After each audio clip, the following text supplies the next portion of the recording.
Mochileros, welcome back for another Mexico Piece by Piece. The place that we're gonna be visiting today is super famous because of its cultural offer, but that is far to be everything they have. They also have sports, adventure, a little bit of everything. So, are you ready to travel around the Camino de Guanajuato, que pasas por tanto pueblo. Hi! Welcome to the Tequila Princess channel. If you are new around here, my name is Ro and I am a Mexican former flight attendant super passionate about Mexico, tequila, and aviation. So those are the three topics that you will see the most in this channel. Today we're gonna be visiting Guanajuato, a very important state in the Mexican history. Also, one with a very rich cultural offer and a lot of beauty, both natural and man-made. Its name comes from the Purépecha word Guanajuato, and it means the place of the hills and frogs or the place with many mountains. It is located in the central area of the country and it is the 10th smallest state of the 32 states that form Mexico. And it is also with 6.16 million people, the sixth most populated. And its climate is kind of mild. During the rainy season, you will find it warm and cloudy. And during the dry season, it will be a comfortable, partially cloudy weather, with temperatures going from the minimum of 4 Celsius degrees to the maximum of 28. It is a fantastic state where the independence movement actually started. It is considered the crib of the nation. Although, talking about Guanajuato without talking about the Festival Internacional Cervantino, it's just impossible. It is a fantastic musical and cultural festival that takes place mid-October. It started in 1953 as an homage to the work of the very famous Spanish writer Miguel de Cervantes Saavedra. Cervantes, Cervantino, that's where the name comes from. In 1972, it established itself as an international event, and ever since then, every single year, you can enjoy of music, theater, opera, literature, plastic, and audiovisual arts. It is without a doubt the most important cultural festival of Mexico and actually from all Latin America. One of the most representative things that you will see during the Cervantino is the Estudiantinas, but we will be talking about them later when we talk about the city in general. Right now, we're going to be focusing on all festivities on the state. Next, I will be telling you about another cultural festival, but with a very unique approach, Festival de la Toltequidad. It takes place in Mineral de Pozos during the month of July. It is a low-budget festival that is focused on the pre-Hispanic culture. The main objective of this event is to rescue and embrace the roots of our culture, particularly, of course, the Toltec culture native of this area. And they do it through musical presentations, dance, theater, talks, workshops, and of course, selling many art crafts and handmade pre-Hispanic instruments that you can find for sale the whole year in this town. During this festival, you will have the chance of witnessing and participating in many ceremonies and rituals from before the Spanish colonized Mexico. And you will also have a fantastic opportunity to enjoy a beautiful selection of Mexican talent. Another fantastic international event that you might want to go to is the Festival Internacional del Globo, which takes place in the Metropolitan Park of León, Guanajuato, during the third weekend of November. This is one of the three most important hot air balloon festivals in the whole world, where you will have the chance of either admiring or fly inside of these amazingly beautiful and different balloons. You will find a little bit of everything, from colorful but traditionally shaped hot air balloons to crazy, fantastic, and creative figures flying on the sky like nothing. It's an impressive show. Another fantastic event that you might want to plan to match with your vacations is the Rally Guanajuato, Mexico. It takes place during the first or second weekend of March in León, Silao, and Guanajuato City. It is part of the FIA World Rally Championship. It was formerly known as Corona Rally Mexico, or even before that, Rally America.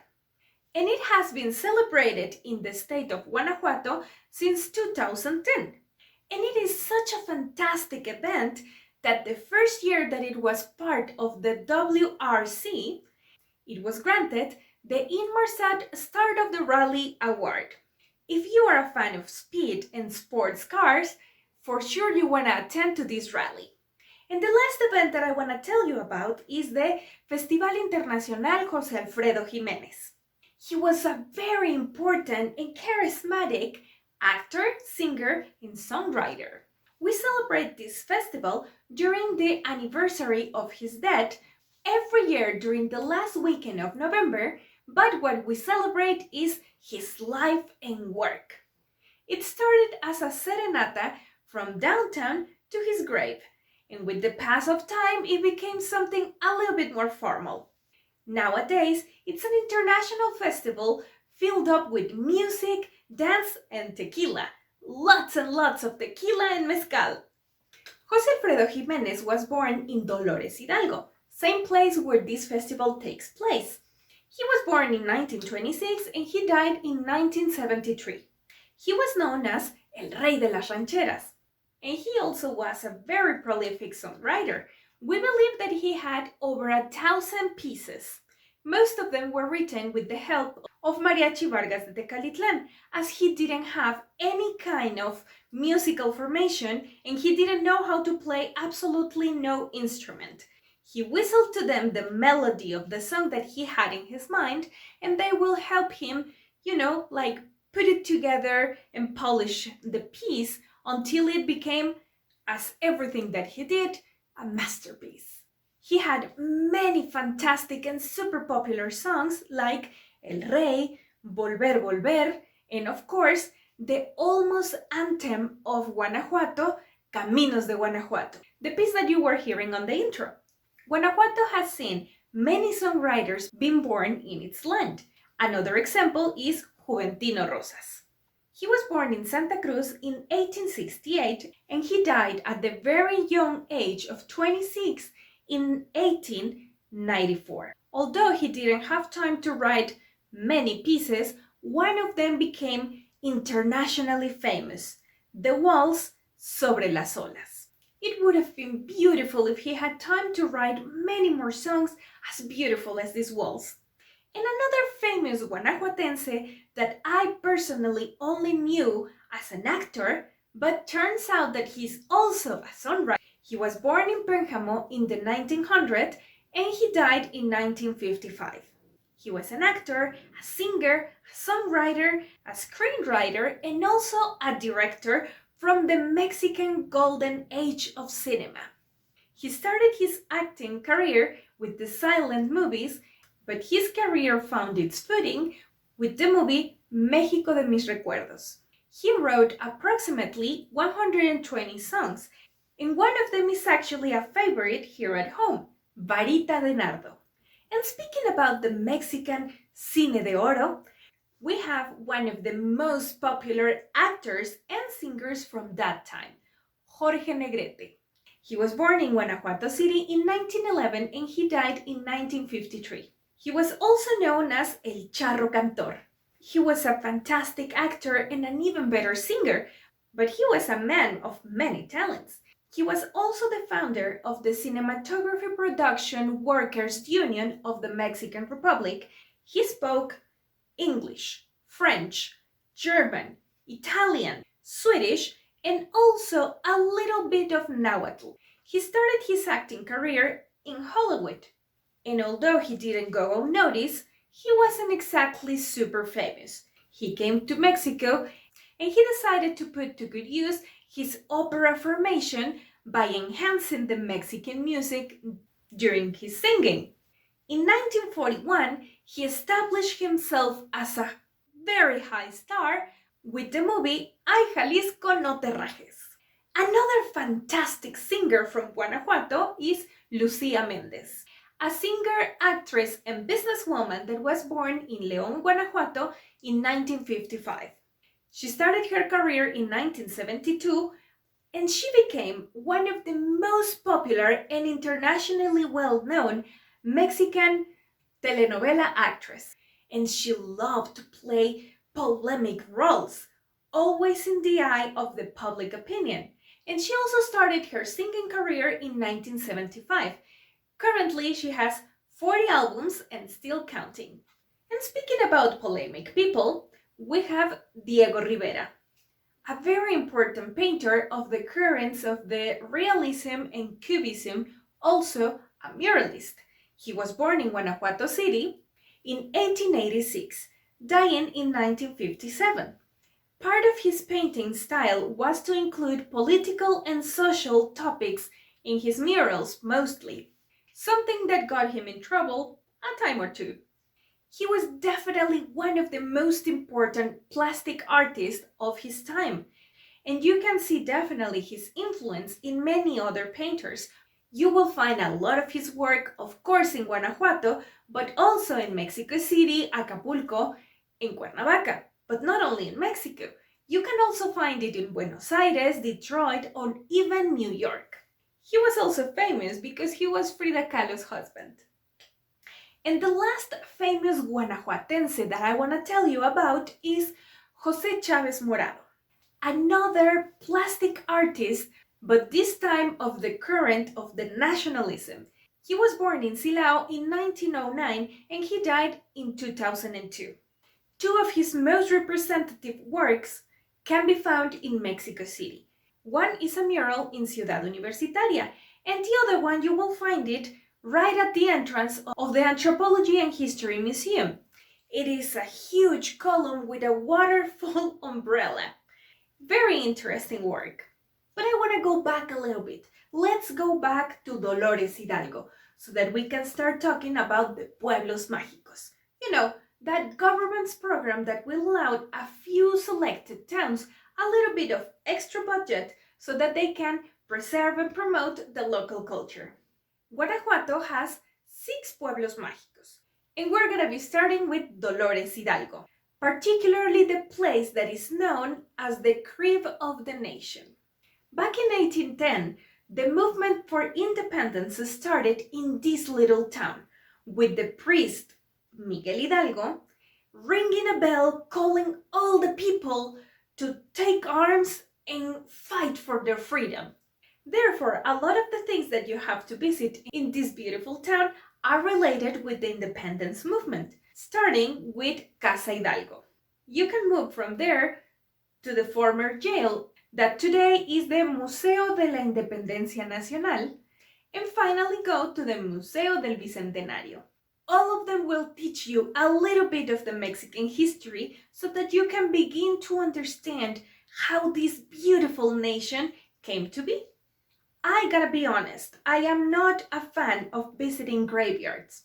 I find it a little bit scary, but in this case, I want to recommend you to go to the municipality's graveyard because that's where you will find José Alfredo Jiménez's grave. And yes, I plan to go visit that place the next time that I go to Dolores Hidalgo. They created a beautiful and colorful monument to remember his life and work.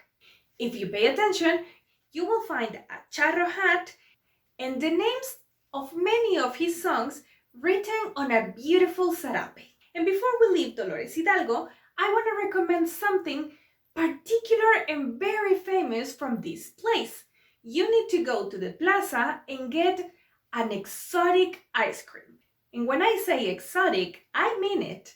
You will find ice cream made of chicharrón, aguacate, seafood, mole, and many other different and exotic flavors. Of course, you will also find regular flavors of fruits and vanilla and chocolate and stuff like that. When I was there, I tried the mole ice cream and it was so different. I was expecting it to be honestly gross or something, but no, it was actually quite delicious.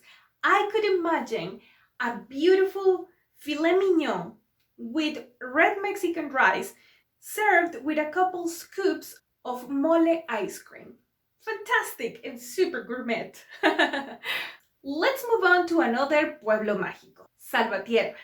All around Guanajuato, you will find beautiful examples of colonial architecture. Here in Salvatierra, you will find the temple and convent of San Buenaventura, and also Santuario Diocesano de Nuestra Señora de la Luz, where you will find that the image of the Virgin that is housed in this beautiful temple is considered to be super miraculous. Make sure to leave any kind of particular request that you want to this Lady of the Light.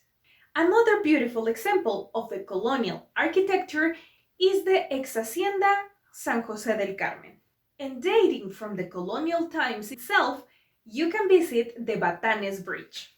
It's amazing to think that it has resisted the pass of time for about 400 years. And finally, a very relaxing eco park where you can go, El Sabinal. Ideal to spend the weekend with the family. Moving on to the next town, we're going to be visiting the place where the Toltequidad Festival takes place, Mineral de Pozos. That receives that name because back in the day it was a very rich mining town. You can currently find a lot of abandoned mines, several of them still surrounded by the haciendas that used to run them. The most popular ones are Cinco Señores, where you can take a tour that will take you inside of the mines, or you can go also to Santa Brígida with the very famous conic ovens. But if you are looking to learn about mining in a more didactic and interactive way, you might want to visit Mina El Centenario. Although walking around the streets of this town feels a little bit like walking around a ghost town, because actually it was a ghost town before the naming of Pueblo Mágico. It was previously abandoned twice, and nowadays you can find only a few families currently living in the town. And besides the mines and the Toltequidad Festival, you can also go to the Lavanda Fields, a place that besides smelling amazing because of all the flowers, you will get the chance of buying different products like lavanda popsicles or soaps or essences. Our next stop is in the Pueblo Mágico Jalpa de Cánovas, where you can visit the Museum of Luis Cabrera and also the Parroquia del Señor de la Misericordia, with a neo-Gothic style of building. It was actually a wedding gift from Manuel Cánovas to his daughter, and from the hacienda of this family founder of the town, you can still find the Casa Grande, which is the house where they used to live, with some of the furniture and decoration original from that time. You can also visit the Presa Vieja and Presa Nueva, a couple dams that were constructed at the beginnings of the past century. And also just outside the town, you will find the walnut trees orchards everywhere. Beautiful, relaxing, calming, perfect. And one before the last magical town is Comonfort. You may want to go to the Plaza Jardín 5 de Febrero. And from there, maybe visit a couple buildings that are super interesting. Antigua Palacio Municipal with beautiful murals that will tell you the story of this town, and also a little bit of the story of the famous character that gave the name to this town, Ignacio Comonfort, one of the Mexican presidents from many years ago. And the other one is a temple dedicated to the patron saint of this town, Parroquia de San Francisco de Asís. If you like hiking and you are looking for a beautiful panoramic view of the town, you might want to go to the Cerro de los Remedios. It is more trekking than hiking, so once you get to the top, you might want to go to the temple of Nuestra Señora de los Remedios. And finally, let's talk about the star of this town, Molcajetes. In case you don't know, a molcajete is a pre-Hispanic Mexican mortar that is made with volcanic rock. and the ones from Comonfort are famous. They are considered to be the best molcajetes in the world. And here in Comonfort, you will get the opportunity to take a tour where they will take you to even try and make your own molcajete. You will find out that it is not easy, and you might feel more inclined to pay whatever they ask you for it. They are actually quite cheap. And I will take this opportunity to ask for a favor. Whenever you travel in Mexico, if you are buying artesanías, art crafts, or anything that is handmade, please pay whatever they are asking you for. Try not to negotiate the prices, because usually these people is one that struggles a lot with money, and most of the things that you are buying require a lot of dedication, tradition, effort, and ability. So please be nice to them and support their art, because after all, art crafts and handmade stuff is just art. But let's move on to the last pueblo mágico, Yuriria. There you will find the beautiful ex convento de San Agustín and the first dam that was built by the Spanish here in Mexico. It is known as Laguna de Yuriria. But the main attraction of the town is La Joya, a lake located inside of a crater that belongs to a mysterious, mythical, very famous area known as Las Siete Luminarias. It is located in the Valle de Santiago, and it is 7 craters of inactive volcanoes, which alignment resembles the Great Bear constellation. Some of the craters have lagoons inside of them. This area is surrounded by all sorts of myths and legends, from UFOs flying in the sky to water monsters in the lagoons to gigantic vegetables growing inside of the craters. Although none of them has been verified, except for the vegetables. Inside of the craters, particularly inside of Olla Alvarez, you can practice rock climbing, rappel, mountain biking, hiking, and even have the chance of finding some cave paintings. Inside of this particular crater, you will find a community that lives inside of it, a little bit isolated from the rest of the world, but living happy and sustainable. Another natural jewel, a little bit unknown and kind of hidden, is Vergel de Bernalejo. It belongs to the natural reserve of the Sierra Gorda, and it is a beautiful place ideal for camping, rock climbing, bouldering, rappel, and there is even a cave that you can go exploring. You will need a tour guide to take you there because it is actually a little bit rustic, but it will give you the sensation of being exploring like a virgin cave. And speaking about sierras, Sierra de Lobos is another natural protected area that resembles a forest where you can also go camping, hiking, you can practice mountain biking, and of course, nature watching. And believe me, with the 181 species of birds, 39 of reptiles, and 34 of different mammals, you will for sure find something interesting to look at. If you enjoy tranquil and quiet places to relax, but complete nature is not exactly your thing, there is another place in the state that is not yet a pueblo mágico, but I am pretty sure it will be soon, where you will find a lot of fun things to do, but also a very calm and easygoing vibe going on. San Miguel de Allende. I would start by the Plaza Cívica, and from there I will make sure to visit the Parroquia de San Miguel Arcángel, a beautiful pink building made with very special quarry stone in a neo-Gothic style. We also have Templo de San Francisco, or the former Palacio Municipal, another beautiful building. Casa Allende is a must, and the Botanical Garden El Charco del Ingenio is another fantastic and beautiful place to visit. Guanajuato is a state that, although it's not super big, it has many beautiful cities, and a couple of them are super important, although they are not pueblos mágicos. The next city that I will be talking about is the capital of the state, León. Very famous and popular because of its leather. Make sure to visit all the shopping malls where you will find plenty of shoe designs and many other articles made of leather. And the Museo de Arte e Historia de Guanajuato is also not to be left behind. Going to the center of the city, you will find the Plaza Fundadores, with a very beautiful and particular fountain right in front of the Catedral Basilica, a beautiful building from the 16th century. And although it is the cathedral, there is another temple that is more famous in this city, Templo Expiatorio. It was built in 1921 with a Gothic style.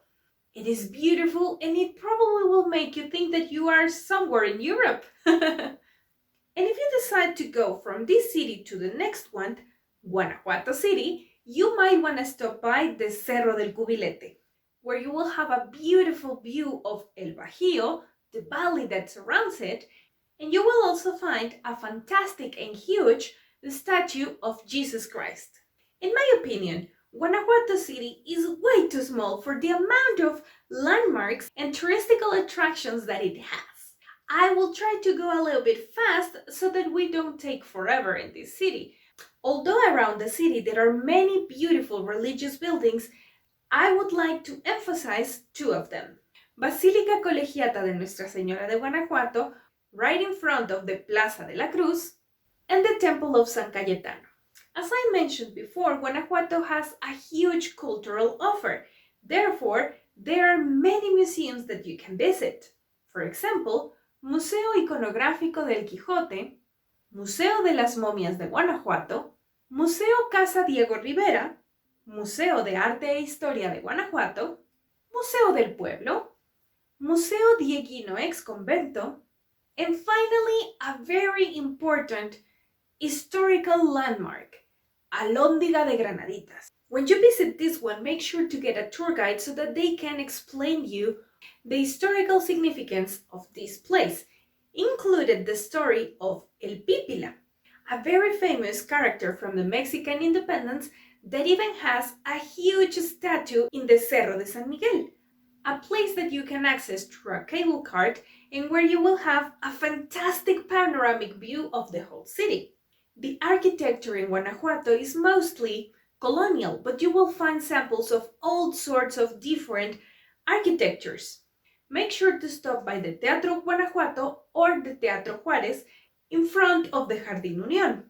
For an incredibly well-organized and fantastic art crafts market, go to the Mercado de Artesanías that used to be a train station. And of course, you need to go and take a beautiful picture on the stairs of the Universidad de Guanajuato. Here in Guanajuato City, you can visit Mina La Valenciana, from which at some point a third of the silver on the whole world was extracted. And finally, if you are not afraid of the dark or claustrophobic, you might want to visit the tunnels. They started as an hydraulic system, and little by little they became what they are today, a way to move around the city much easier. And before closing Guanajuato City, I want to tell you about the most representative music style from the state, Estudiantinas. When you visit Guanajuato City, one of the most fun things to do is to take a night walking tour called Callejoneadas, which is usually led by a Estudiantina, which is a group of students dressed in a very particular attire. Made of velvet, they will be wearing socks and puffy sleeves. They will show you the city, but they will also tell you the legends of the many callejones, narrow streets around the city.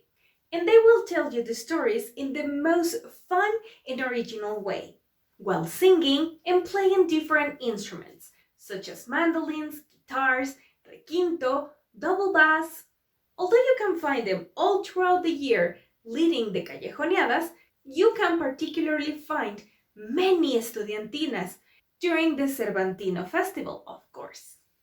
All my life, when I heard about Guanajuato,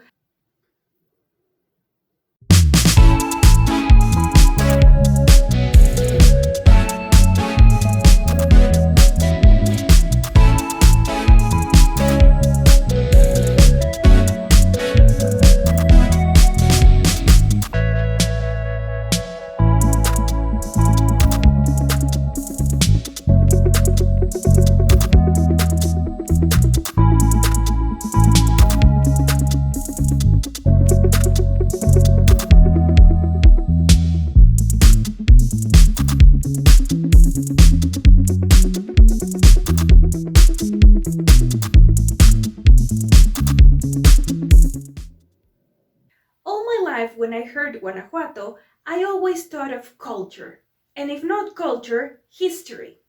But now, after researching for this Mexico piece by piece, I find out that there are so many other things that I want to go and experience and explore. It's just fantastic.